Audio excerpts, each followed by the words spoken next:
Thanks for rejoining us for our series on how to keep your hair, skin, and nails healthy when you're not going to be seeing your beauty professional.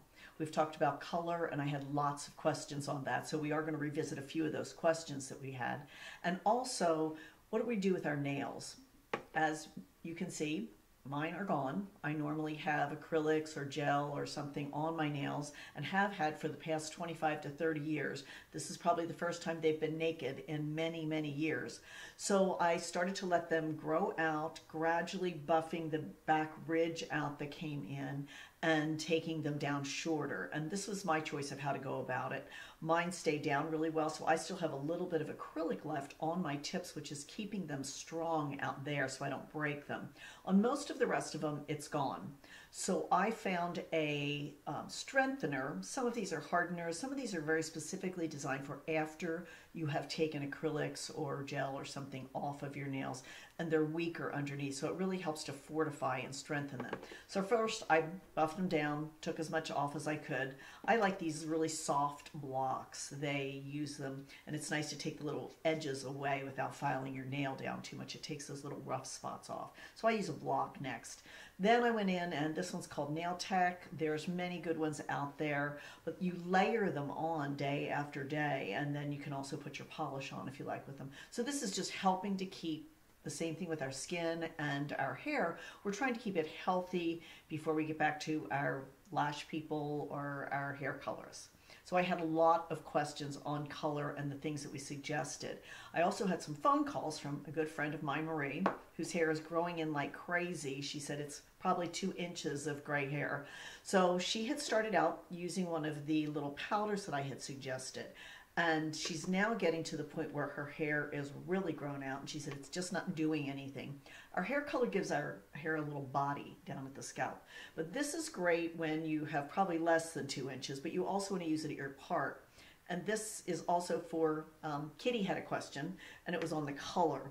I have had a terrible time finding these dark auburns. But what you do with it is it has a little pad on the bottom, put it in the dauber, and I'm going to just show you really quick how to do this. It fills it in really nicely, and you can just go right down that part. Mine's obviously ready to be done.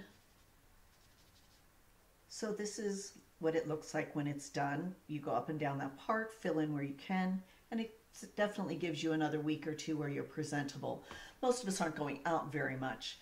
There's other ones besides this that if you can't find it, I would just Google dark auburn touch-up powders. There's a few others that come with a brush, and they're also easy to use. If you're getting beyond this and you are out and working and it's really starting to bother you, pick the phone up and call your hairstylist.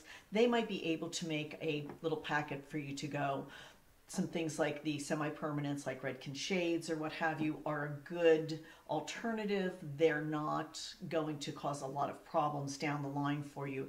There was a segment on CBS this morning, and the lady did a segment on hair color, talking about the hair colors in New York and some in New Jersey that were making little to-go packs up for their clients, and they were having little help from a partner putting it on, or a girlfriend or what have you during that time where they can't get to their hairstylist. And they said that the pandemic isn't black and white, it's about a lot of gray, and mine is that way too. So find what works for you, but please, if you're blonde, as I mentioned before, do not try to do any of this. You will look like a baby chick. It is not easy to lighten your hair and come up with the right color.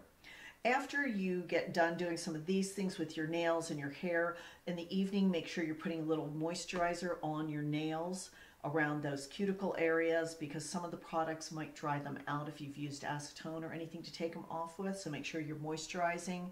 I also had a question about the your brow hairs getting gray, and we had talked about a brow mascara, and you can find this at aboutusbeauty.com. It's called aboutusbeauty.com, and these have tiny little brushes in them. So for those of you that are used to getting your brows colored also, you can use this on the interim, and it helps to not only color the little gray hairs that are in your brows, but it also makes them a little bit thicker. So if you have some sparse areas, this is a really nice way to fill that in.